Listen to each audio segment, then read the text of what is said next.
আবারও শীতের পিঠা খেতে মন চাচ্ছে, যেহেতু শীত চলেই যাচ্ছে ভাবলাম একটু শীতের পিঠা বানাই। এখানে ভাপা পিঠা বানাবো, এর জন্য আমি পাতিলে পানি বসিয়ে দিয়েছি আর আটা দিয়ে যে ডাইসটা আছে পিঠা বানানোর সেটা আমি একটু সেট করে দিয়েছি। আর আরহামরা এসেছে, আরহাম এসে বাসা একদম তছনছ করে ফেলছে, সব জিনিস এলোমেলো করে ফেলছে। এখানে যে আমার ফিল্টার আছে ও ফিল্টার থেকে সব কিছু নামিয়ে ফেলে। নামাতে যে পায়ে একটু ব্যথাও পেয়েছিল, তো আমার মেয়ে রাফিয়া ওকে একটু কোলে নিয়ে সান্ত্বনা দিচ্ছে, আর এদিকে রাওনাক ওকে নিচে নামাবে যেন ও আরও দুষ্টামি করে আরও ব্যথা পায়।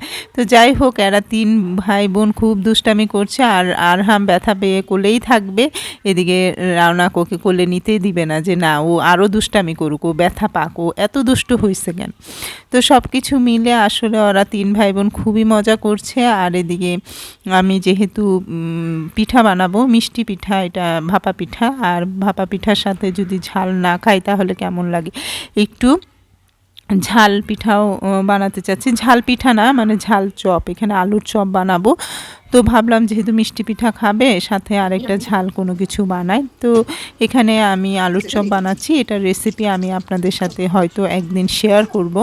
খুবই সিম্পল একটা রেসিপি, কিন্তু খেতে দারুণ হয়। তো এই তো ফুলকো ফুলকো আমার আলুর চপগুলো সুন্দর ভাজা হয়ে যাচ্ছে, আর এদিকে রেখেছি। আর এক কামড় আমি একটু খেয়ে দেখলাম যে না, আসলে পারফেক্টলি কুক হয়েছে।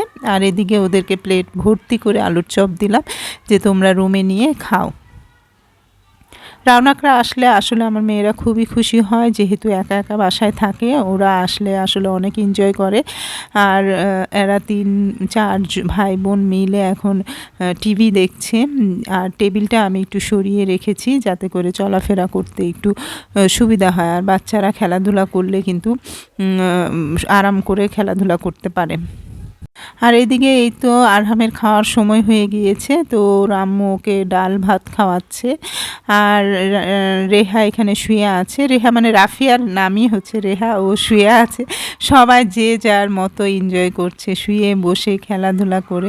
খুবই ভালো লাগছে, অনেক দিন পর আসলে লাকি আমার বাসায় থাকছে। আর রাতে যেহেতু থাকবে, এর জন্য সব কিছুই মানে অন্যরকম লাগছে। তো যেহেতু চপ খেয়ে ওদের পেট ভরে গিয়েছে, তো ভাবলাম যে একটু লেট করেই ভাপা পিঠাটা বানাই, রাতে আর হয়তো কিছু খাবে না, পিঠাই খাবে। তো এই তো আমি ভাপা পিঠাটা পাতিলে দিয়ে দিলাম এখন সুন্দর করে কুক হওয়ার জন্য।